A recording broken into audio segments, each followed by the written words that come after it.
Assalamualaikum warahmatullahi wabarakatuh. Sebelumnya perkenalkan, nama saya Faruk Hasan Asyari, mahasiswa PPG Prajabatan Universitas Jember Gelombang 2 Prodi Pendidikan Sejarah. Pada kesempatan kali ini kira-kira saya akan membahas apa ya? Nah, kali ini saya akan menyampaikan beberapa hal terkait kampanye praktek baik. Untuk lebih jelasnya, kalian bisa menyimak beberapa penjelasan saya berikut ini.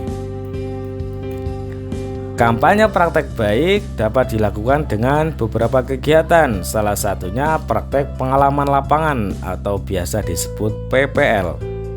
Dalam PPL 1, saya diberikan kesempatan untuk mengembangkan diri saya dalam hal mengajar melalui sebuah penerapan scaffolding yang saya terapkan di kelas 12 MIPA 5 SMA Negeri Arjasa Jember. Penerapan scaffolding sendiri berpacu kepada zona of proximal development dengan penyesuaian kebutuhan dan karakteristik dari peserta didik.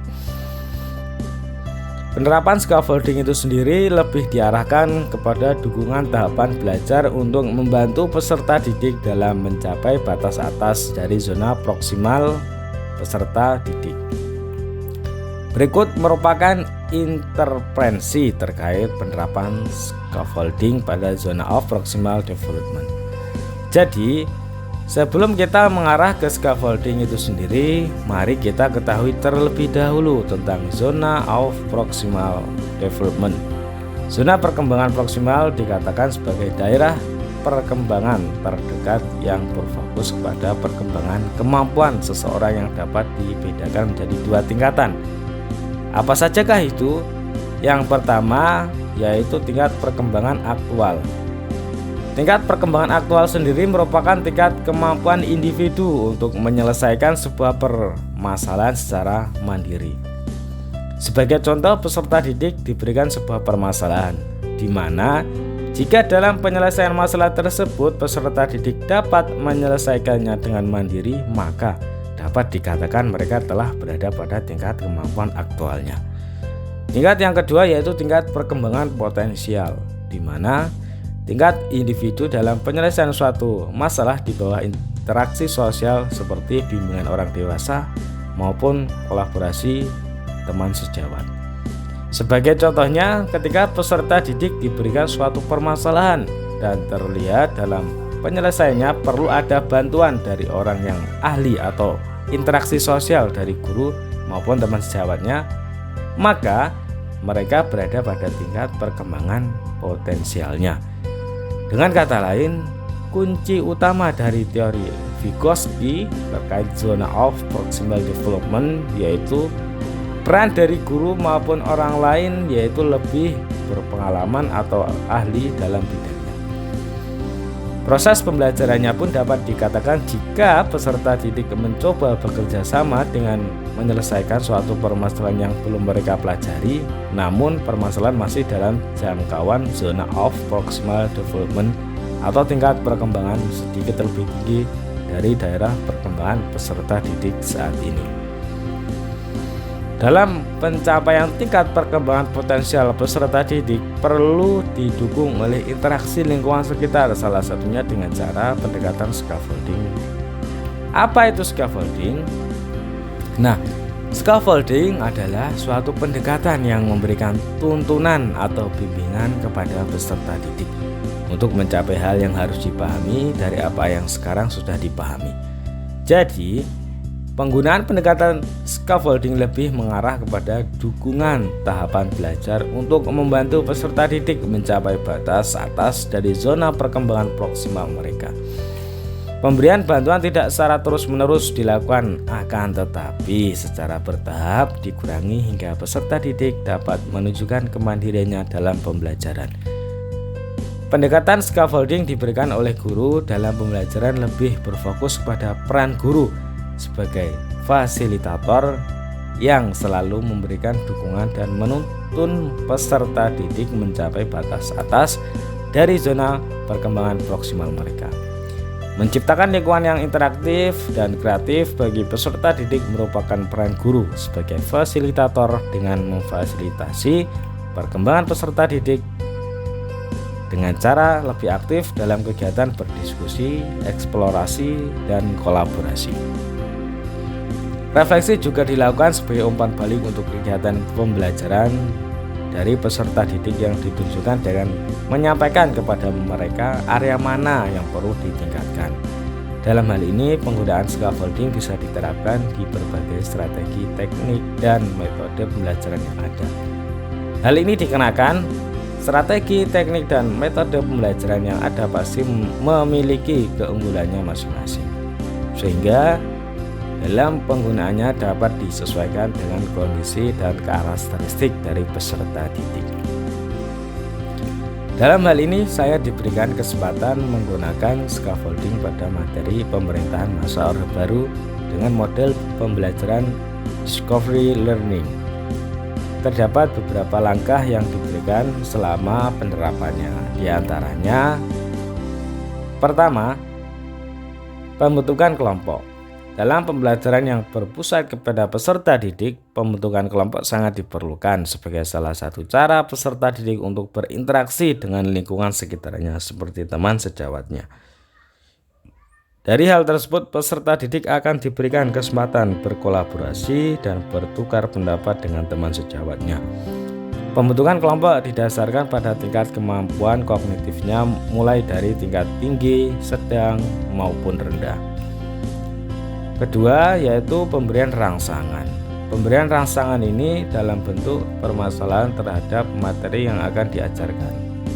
Permasalahan tersebut disajikan pada LKPD yang disesuaikan dengan kemampuan kognitif peserta didik. Ketiga, menuntun atau membimbing. Pada tahap sebelumnya, peserta didik sudah dikategorikan dalam level kognitif dengan memperhatikan tingkat perkembangan aktual dan tingkat perkembangan potensial mereka.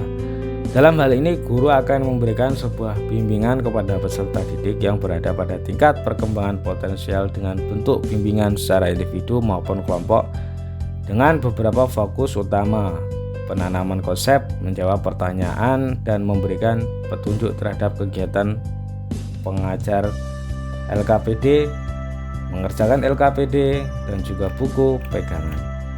Tahap ini lebih berfokus kepada kegiatan guru dalam menjelaskan pemerintah masa Orde Baru dengan dukungan LKPD yang telah direncanakan, telah dirancang, telah dibuat oleh guru menyesuaikan dengan perkembangan kognitif peserta didik.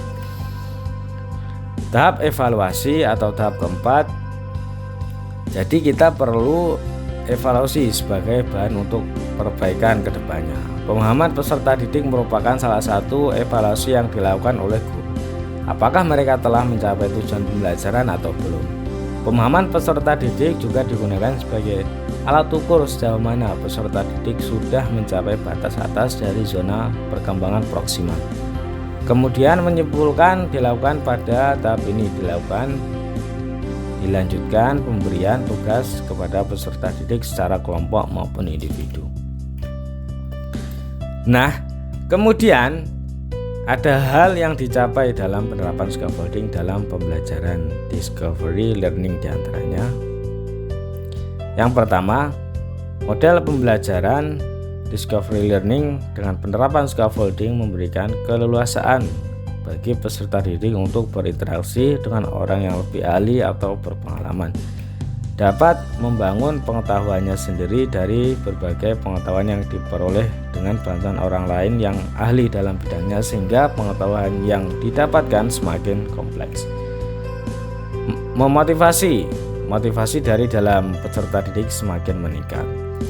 Dalam pembelajaran, peserta didik akan berusaha menyelesaikan permasalahan yang diberikan. Jikalau terdapat kendala pemahaman konsep, peserta didik akan bertanya kepada teman sejawat secara langsung tanpa merasa malu dan bertukar pendapat. Selebihnya dapat bertanya kepada guru jika kendala masih dirasakan. Guru dapat mengarahkan pencapaian batas atas dari zona proximal development sebagai fasilitator yang mendukung pembelajaran. Guru dapat menuntun peserta didik terhadap pencapaian batas atas zona proximal development mereka dengan memperhatikan tujuan pembelajaran yang akan dicapai. Selanjutnya, pembelajaran dan replikasi terkait penerapan scaffolding pada zona of proximal development.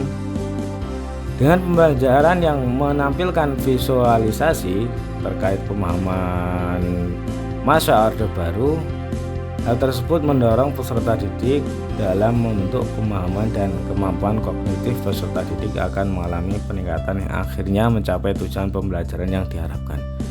Kemudian kegiatan interaksi sosial pada peserta didik dengan orang yang memiliki pengalaman belajar lebih, maka memberikan pengalaman belajar baru untuk mengembangkan tingkat perkembangan aktual peserta didik. Kemudian ada peran guru sebagai fasilitator dan motivator yang memberikan semangat dan keleluasaan lebih untuk mengutarakan semua pengalamannya sehingga mengarahkan kepada pembelajarannya berpusat kepada peserta didik. Yang terakhir, peserta didik bertanggung jawab dalam mengelola pemahamannya. Nah, dari pemaparan saya tadi, semoga dapat memberikan pemahaman kepada kalian bagaimana pendekatan scaffolding dapat mempengaruhi peserta didik dalam zona of proximal development-nya. Nah, mungkin itu saja yang bisa saya sampaikan. Wassalamualaikum